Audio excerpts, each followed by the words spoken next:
కోర్టులో లాయర్ అయితే సత్య వాళ్ళ నాన్న వైపు మాట్లాడుతూ ఉంటాడు. ఇంతలో అక్కడ ఉన్న లాయర్ అయితే ఇద్దరు తోపులాటలో అతను కింద జారి పడిపోయాడు కాలి. అంతేకాని నా నా క్లయింట్ అయితే తనని చంపడానికి ప్రయత్నించలేదు అని చెప్పేసి అయితే అంటూ ఉంటాడు. ఆ మాటలు వినగానే అక్కడ ఉన్న జడ్జి అయితే ఇది చూసిన ప్రత్యక్ష సాక్షి ఎవరైనా ఉన్నారా? అలా సాక్షి ఉంటే తీసుకురండి. అప్పుడే కదా నమ్మగలము. లేదంటే నమ్మలేము.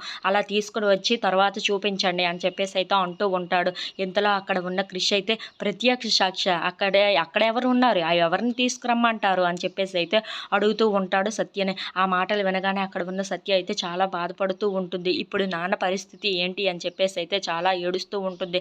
అక్కడ ఉన్న లాయర్ని ధనుంజయ్ని అయితే ఇప్పుడు ప్రత్యక్ష సాక్షి లేకపోతే నాన్న పరిస్థితి ఏంటి అని చెప్పేసి అయితే ధనుంజయ్ని అడుగుతూ ఉంటుంది. ఆ మాటలు వినగానే అక్కడ ఉన్న ధనుంజయ్ అయితే శిక్ష పడుతుంది తప్పదు అని చెప్పేసి అయితే అంటూ ఉంటాడు. ఆ మాటలు వినగానే అక్కడ ఉన్న సత్య అయితే ఒక్కసారిగా షాక్ అయిపోయి ఏంటి శిక్ష పడుతుందా నాన్నకి అని చెప్పేసి అయితే చాలా బాధపడుతూ ఉంటుంది.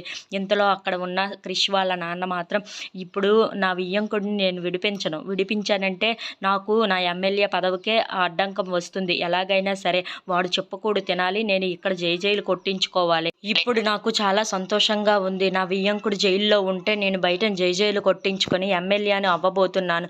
నేను ఇంత సంతోషంగా ఉన్నానో తెలుసారా అని చెప్పేసి అయితే వాళ్ళ కొడుక్కి చెప్తూ ఉంటాడు.